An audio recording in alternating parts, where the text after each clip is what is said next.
Welcome to the AFR Saints channel, where we provide you daily content on your favorite team, the New Orleans Saints. Do us a favor and hit that subscribe button. Be sure to leave your comments below and smash that like button. Who dat? Jimmy Graham. How about it, man? You know, when the Saints signed Jimmy Graham, I know there was a lot of people who thought that this was just like a ceremonial deal. I never thought that, because if it was a ceremonial signing, that's normally announced as a ceremonial signing, right? Where you're signing the one-day contract to retire with that team. That was never what this was. He was trying to make the team. The big question for me was always, did the Saints have room for another tight end? Juwan Johnson was making the team. Foster Moreau was making the team. Taysom Hill making the team. So you had three tight ends. The question is, would they keep four?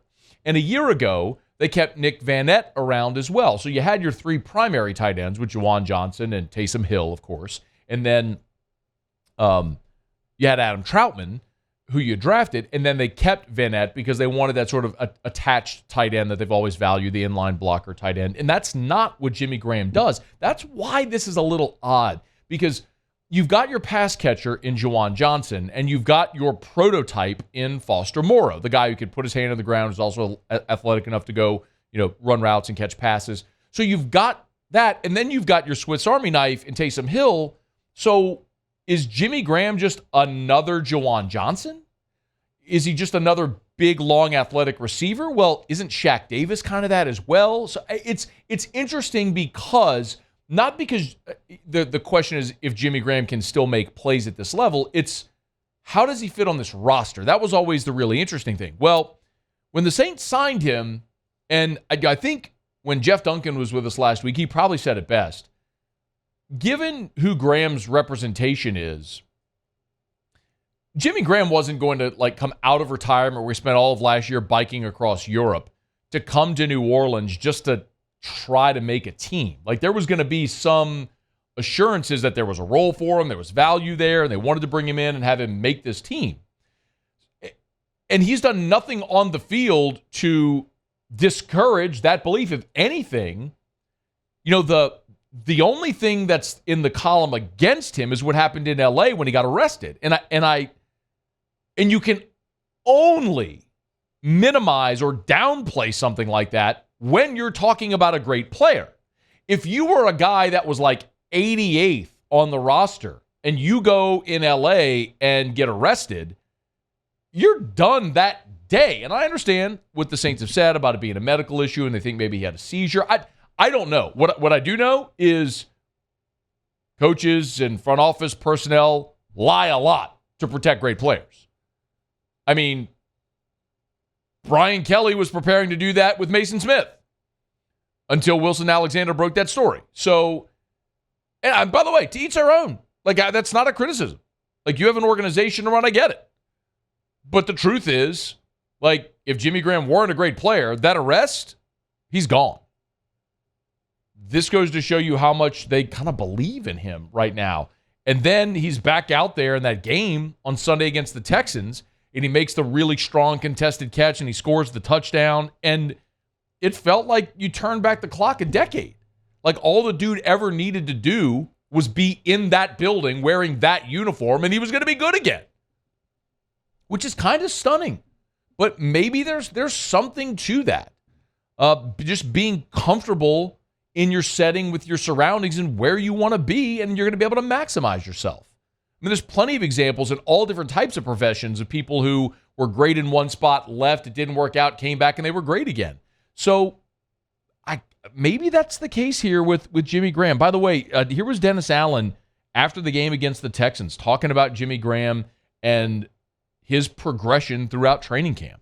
Probably since the Charger practices, I started to see, some signs of the mental picture that I have of Jimmy Graham. And then again, I saw it this week in practice, and I saw it carry over into the game. So that was a positive. I mean, the first name that popped into mind was Greg Schiano. Greg Schiano took one of the worst jobs in the history of college athletics at Rutgers and turned them into a winner. And then he went to the NFL and bombed out and went back to Rutgers. And now they haven't reached the heights that they did when he was there the first time, when they got up to all the way to number 2 in the country back in 2006 when they went 11-2. But first year they won 3 games, and they won 5 games, and last year they won 4 games, and maybe he'll break through. But it's some people are just better and more comfortable in a certain setting, and maybe that's the case with Jimmy Graham. And physically, after having taken a year off of football, I kind of think about what that did for Gronk when he retired and then came out of retirement to join Tampa, and he kind of found a little juice. Now, it was a different setting being in Tampa than being in New England, but when he sat out that 2019 season, Gronk came back in 2020 and was a productive player again. Like, he didn't miss a beat. He had 7 touchdowns and nearly 700 receiving yards, and there's something to be said for that. And maybe that's going to be the case for Jimmy Graham as well. Taking a year off, clear his mind, let his body heal, get right, and come back at this point in his career with a chance to maybe make an impact. I'm not telling you I think Jimmy Graham is going to be a Pro Bowler or have 80 catches or anything like that, but if you were thinking about, look at the Saints tight ends a year ago. Juwan Johnson had 42 catches for 508 yards and 7 touchdowns. Adam Troutman had 18 for 207.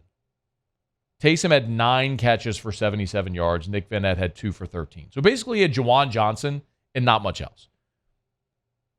Foster Moreau is dramatically better. Juwan's back. Foster Moreau is a dramatically better option than Adam Troutman. Taysom's going to be what Taysom is. So really the question is, adding Jimmy Graham, is that a better option than Nick Vanette? Now, Vanette is a different style of tight end,